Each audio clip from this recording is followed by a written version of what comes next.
Haji Abdul Katerega's family is one of the many Ugandan families that have adjusted to the hard times. Considering that they are observing the holy month of Ramadan, one would expect each member to feed to their satisfaction when they break the fast at dusk. But Hajat Fatuma's instructions are clear. None of the 8 members of her family puts more than a teaspoon of sugar. They may take as much tea as they want, but on a single teaspoon of sugar.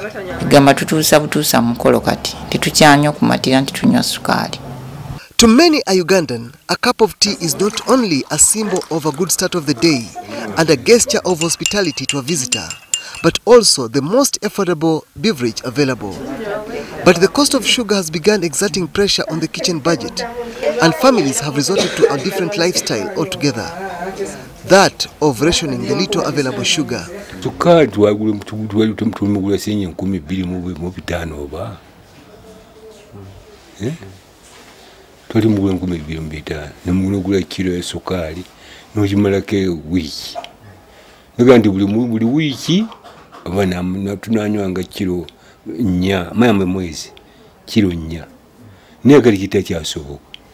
According to Haji Katerega, life is not as it used to be.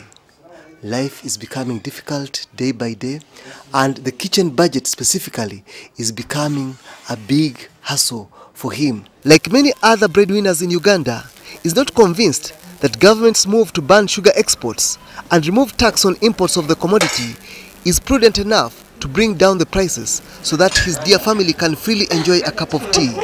He points at fuel prices as the next excuse that sugar importers will give.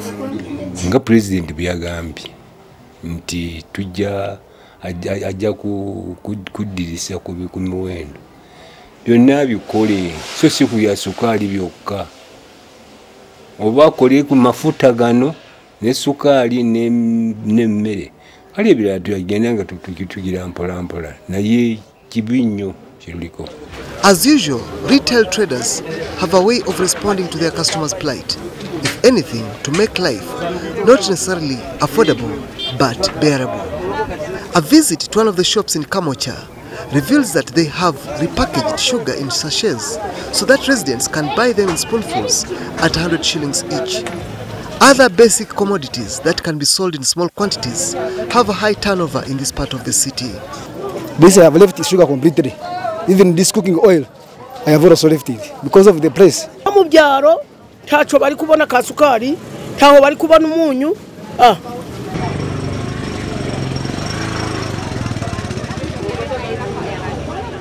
At a nearby restaurant, the cost of a cup of dry tea has risen from 200 to 400 shillings, owing to the sharp increase in sugar prices.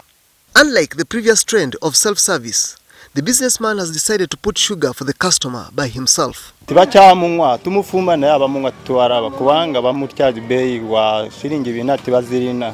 Kaiwa, the managing director of Mukono City Shoppers Supermarket, is of the view that retailers should be allowed to import the commodity so as to cut off middlemen who might abuse government's incentive.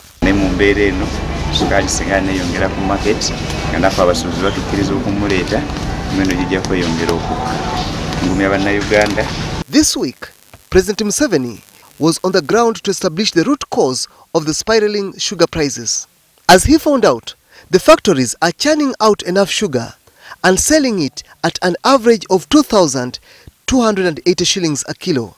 But why the shortage and the high cost of the commodity then? As government folds its sleeves to confront the economic situation, not the economic crisis as it says, Ugandans are not amused, not until the prices of sugar and other essential commodities come down. Lubega Emmanuel, WBS News.